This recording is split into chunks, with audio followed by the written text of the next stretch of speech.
Bonjour, aujourd'hui on se retrouve pour une vidéo achat manga. Il y a exactement 30 tomes, et parmi ces 30 tomes, il y en a que j'ai acheté 9, d'autres d'occasion, et d'autres c'est le service presse de Pika qui me les a envoyés. Et on va commencer immédiatement du coup avec un envoi de chez Pika. Ces derniers temps on en a pas mal parlé sur les réseaux sociaux, surtout sur Instagram, en tout cas je l'ai plus vu sur Instagram, et je parle bien sûr de Blue Lock. Alors, le kit presse, ils ont fait un beau petit sac de sport où tu peux voir écrit Blue Lock avec un petit ballon et les bâtiments de Blue Lock. Et ma foi, c'est de très bonne qualité. Donc ça, c'est un sac qui peut te servir un peu pour mettre tout et n'importe quoi. Et qu'est-ce qu'on y trouve à l'intérieur? Bon, normalement, il n'y a pas trop de surprises pour ceux qui sont un petit peu sur les réseaux sociaux et qui ont suivi l'envoi presse de Pika. Mais pour ceux qui ne sont pas au courant, eh bien, je vais te déballer tout ça. Donc, on a un premier t-shirt Blue Lock, un t-shirt de foot du coup. Tu peux voir qu'il y a un petit logo de Blue Lock également, donc c'est vraiment pas mal en termes d'écusson.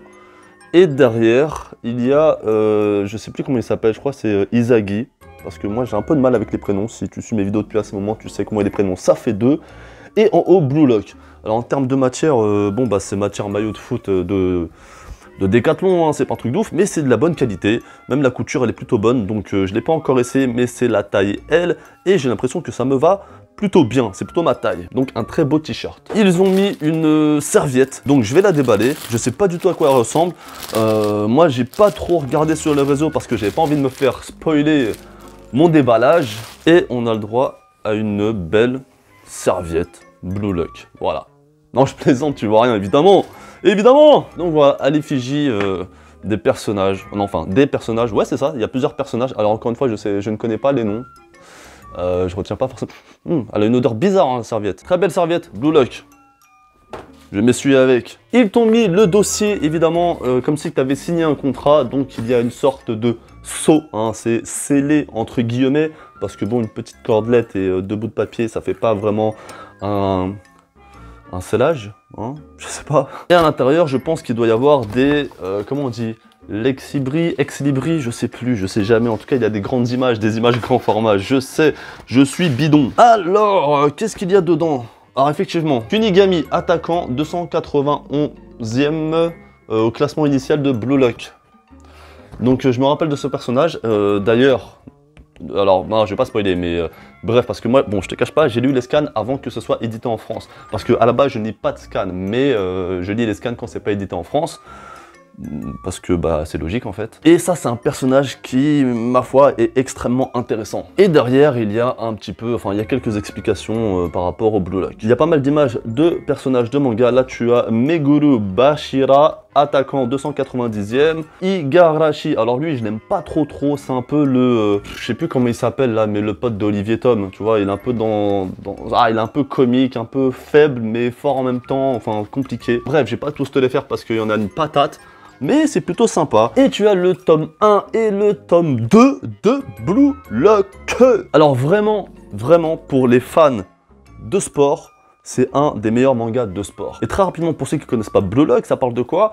Eh bien, à l'inverse d'un manga shonen classique type Captain Tsubasa ou l'école des champions avec Benjamin, le héros un peu bien coiffé, ou le pouvoir de l'amitié fait gagner les équipes, eh bien là non, ça n'a absolument rien à voir. C'est-à-dire que le Japon cherche son attaquant numéro 1, former le meilleur attaquant du Japon et je pense du monde entier. Et pour cela, ils vont construire une structure qui va s'appeler Blue Lock. Ils vont réunir à peu près 300 attaquants et ils vont les faire s'affronter. Le truc c'est que, évidemment, il y a des level up, mais c'est un peu plus réfléchi qu'un power up en fait. C'est une évolution par rapport à la pression qu'ils ont, par rapport à leur adaptation pendant un match devant leur adversaire. Tu as des matchs de 3 contre 3, tu as des matchs de 5 contre 5. Il y a d'autres stages différents que des affrontements entre 3 contre 3 et 5 contre 5. Enfin bref, et c'est vraiment axé sur l'égoïsme, contrairement aux autres shonen où c'est axé sur l'altruisme. Donc c'est vraiment un très bon manga. Les dessins, ils sont magnifiques, mais vraiment, enfin, bon, magnifique, c'est un très beau dessin. Et pour finir, il y a évidemment un lapin. Non, je plaisante, il n'y a plus rien. Chut. Tu veux le sac? Tu veux le sac? Tiens. Elle est où ma serviette? Tiens. Faut la laver d'abord la serviette. Elle est sale? Oui, elle est sale. Tu veux la serviette aussi, mon chat? Oui. Tiens. Parce qu'elle De rien. Le tome 11 de Rikudo, La Rage au Point. Mon ami Lucisco a fait une vidéo merveilleuse que je te mets en description. Et vraiment, je te conseille vraiment de la voir parce que c'est une des meilleures vidéos YouTube manga game confondues. Un peu comme dans tous les tomes de Rikudo, on a une évolution au niveau du personnage, encore une fois, sur sa personnalité. Ce que je trouve extrêmement intéressant. On a droit aussi également à un combat. Riku, il va affronter un mec qui est extrêmement fort, qui le surclasse quasiment sur tous les points. Donc on a droit à un beau combat. À un moment donné, il y a une scène qui est très gênante. J'ai dû regarder à 2 voire 3 fois pour me dire attends, je regarde bien ce que je suis en train de regarder. Alors je te l'ai pas dit, mais certains de mes mangas que j'ai achetés, je les ai lus, d'autres bah je les ai pas lus. Donc ceux que j'ai lus, je t'en parle un petit peu, mais je te ferai une vidéo de lecture manga pour te les présenter un peu mieux. Ensuite, le tome 39 de Kingdom. Alors j'avais peur de rentrer dans un moment où on s'ennuyait vraiment beaucoup, alors pas du tout, on s'ennuie pas, il n'y a aucun tome de Kingdom où on s'ennuie, et bah du coup je crois qu'on est au tome 60 de mémoire, et bah il me reste plus que 21 tomes.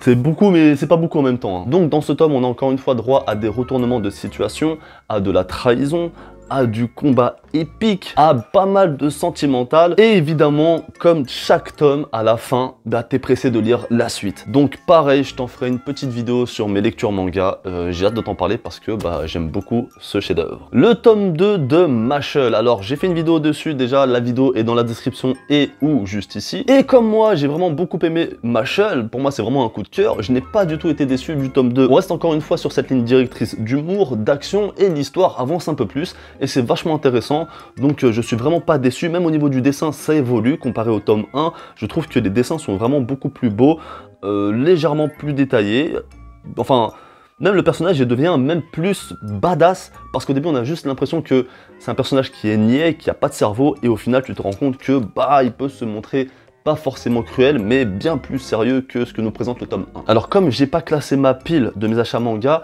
je vais te sortir un manga que j'aurais dû te présenter juste avant, et bah c'est le tome 38 de Kingdom. Ouais, n'importe quoi, mais enfin bref. Donc ce que j'ai dit pour le tome 39, c'est valable pour le tome 38, évidemment c'est la continuité. J'ai dit qu'il y avait de la trahison et des retournements de situation dans le tome 39, mais ce sont des événements qui sont amorcés dans ce tome-là. Donc voilà, j'en parle pas plus, ça sert à rien, encore une fois j'en parlerai en vidéo. Donc tome 38 et tome 39. C'est fou ce que je suis bête, mais vraiment. Le tome 1 de Les Racailles de l'autre monde. Et moi j'aime beaucoup tout ce qui est type, entre guillemets, Furio, donc des personnages de Furio, des histoires de Furio. Et je déteste, mais je suis pas forcément fan des isekai. Et là je me suis dit, bah ce sera intéressant de voir des racailles du Japon dans un monde isekai en fait. Enfin, dans un monde isekai ça se dit pas, mais dans un monde parallèle, ou dans une histoire type isekai. Et effectivement, ce manga est bourré d'action. Il y a beaucoup de choses comiques parce que ces personnages-là, eh bien, même s'ils sont badass, même si ce sont des racailles, ils sont vraiment très rigolos quand même. J'allais dire très marrants, mais ouais, enfin, ils sont comiques. Alors pareil, je t'en parlerai dans une lecture manga prochainement. Et je vais pas te mentir, c'est vraiment un coup de cœur. Je pense que cette année 2021 est riche en coup de cœur, en tout cas pour moi, et ça me fait très plaisir. Le tome 4 de Spy Family. Alors, comme tu peux le voir, je me suis arrêté à la moitié et j'ai pas forcément envie de continuer la suite. Alors, est-ce que c'est parce que je les ai enchaînés ? Je sais pas, enfin enchaînés, je les ai lus sur, depuis leur sortie, je crois que ça fait peut-être 2 mois, quelque chose comme ça, 2-3 mois. Mais là, je pense que ça commence à s'essouffler, en tout cas pour moi. Je vais pas en dire plus, j'en ferai une petite vidéo, je pense, dans mes lectures manga. Mais là, clairement, j'ai plus forcément envie de suivre cette série, pourtant c'était un gros coup de cœur, j'étais vraiment hypé par Spy Family. Peut-être que c'est ce tome-là, qui peut-être c'est un tome transitoire, je sais pas, peut-être que ouais, ça s'essouffle, j'en sais rien, peut-être que c'est moi qui me lasse. Je sais pas, encore une fois, j'ai pas la réponse. En tout cas, je sais que jusqu'au tome 3, c'est une très très bonne série. Là, ça devient moyen, en tout cas pour moi. Mais je vais quand même continuer et voir ce que donne la totalité de la série en fait. Le tome 5 de Hitman. Alors moi, dans ma lecture, je me suis arrêté au tome 3 et je viens à peine de commencer le tome 4. C'est toujours une très bonne série que j'aime particulièrement. Du coup, moi, je ne l'ai pas commencé. C'est un envoi de chez Pika Édition, du coup. Et je pense que je vais le lire très bientôt puisque ça s'enchaîne assez vite.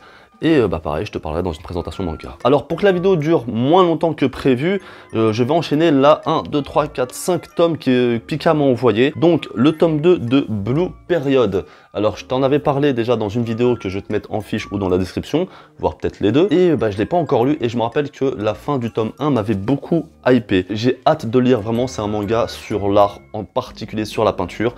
Vraiment un bon manga en tout cas. Ensuite, il y a le tome 2, non pardon, le tome 3 et le tome 4 de Adam, l'ultime robot. Pareil, j'ai fait une vidéo dessus.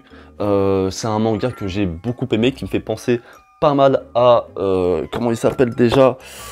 Ah, j'ai oublié le nom. J'ai oublié le nom, je sais plus c'est quoi. Bref, je vais retrouver, je te l'écris ici.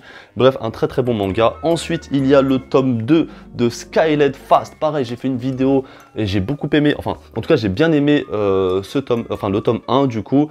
Donc très très hâte de lire la suite. J'espère que ça va évoluer au niveau histoire et aussi un petit peu pardon, au niveau dessin, parce que les dessins...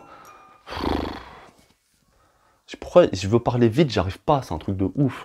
On va y aller doucement. Donc j'espère que ça va évoluer un petit peu niveau histoire, également au niveau dessin, parce que les dessins sont pas dégueulasses, mais ils sont pas ouf non plus, mais c'est plutôt pas mal. Donc en tout cas, l'histoire était déjà bonne pour un tome 1, donc j'ai hâte de lire la suite. Et le tome 1 de The Voice of a Distant Star. Je savais même pas que j'avais demandé ça. Donc je sais pas, je me rappelle plus de quoi ça parle, mais très rapidement, donc en 2047, hein, donc techniquement c'est dans le futur. Mikako, une lycéenne, est enrôlée dans une flotte spatiale des Nations Unies pour partir sur les traces des Tarsiens, des extraterrestres dont la technologie promet des avancées sans précédent pour le genre humain. À bord de son traceur, elle part seule explorer les confins de l'univers. Mais sur la Terre, le jeune Noboru l'attend. Les deux adolescents s'efforcent de communiquer et de se réconforter à distance dans l'espoir que leur amour puisse se jouer des années-lumière qui les séparent. Ah ouais, donc c'est un truc d'amour quoi. Ah, c'est clairement un shoujo. Bah, je sais pas si Pika me l'a envoyé sans que je le demande ou est-ce que je l'ai demandé. L'histoire a l'air intéressante. Bon, on va voir ce que ça donne. Je suis pas forcément fan des shoujo non plus. Hein. Le tome 9 de Dr Stone. Alors oui, je suis pas à jour. Apparemment, bah, il y a le tome 20 qui vient de sortir plus ou moins, ou qui est sorti il y a pas très longtemps. Dr Stone, série que j'aime beaucoup. Apparemment, la fin... Les gens sont mitigés par rapport à la fin, les gens sont très mitigés au niveau des avis par rapport à l'animé. Je n'ai pas regardé l'animé, perso, comme je l'ai dit, je suis plus manga que animé. Donc bah, le tome 9 de Dr Stone. Le tome 2 et le tome 3 de la nouvelle édition de Parasite. Parasite, c'est une série que j'ai découvert bah, du coup en animé il y a quelques années. Et on m'a dit que le manga était un peu mieux, ou voire beaucoup mieux. Donc bah, dès que j'ai vu ces tomes là, bah, je les ai achetés pour compléter ma collection évidemment, parce que tu sais très bien que je suis en train de finir, de compléter ma collection, enfin finir, je suis très très loin de la finir, mais quand même. Donc le tome 2, le tome 3, le tome 1 et le tome 2 de Rookies, la toute première édition, enfin la très ancienne édition. Elle est tellement ancienne que dessus il y a écrit 32 francs.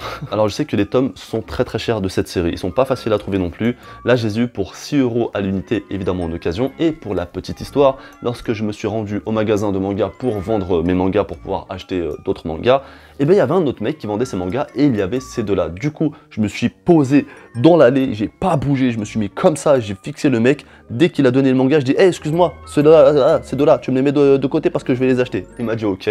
Du coup, il me les a fait à 6 € l'unité. Bon, ça va, c'est plus ou moins les prix. Mais apparemment, le dernier tome, il vaut 500 €. Le tome 7 et le tome 8 de Bakuman, donc dans la lignée de Hitman. Donc le tome 7 et le tome 8 de Bakuman dans la lignée de Hitman, enfin plutôt Hitman dans la lignée de Bakuman.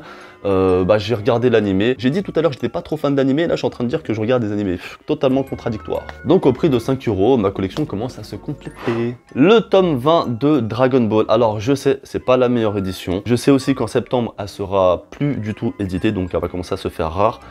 C'est une de mes éditions préférées parce que bah, c'est la nostalgie clairement. Donc c'est juste pour ça que je les achète.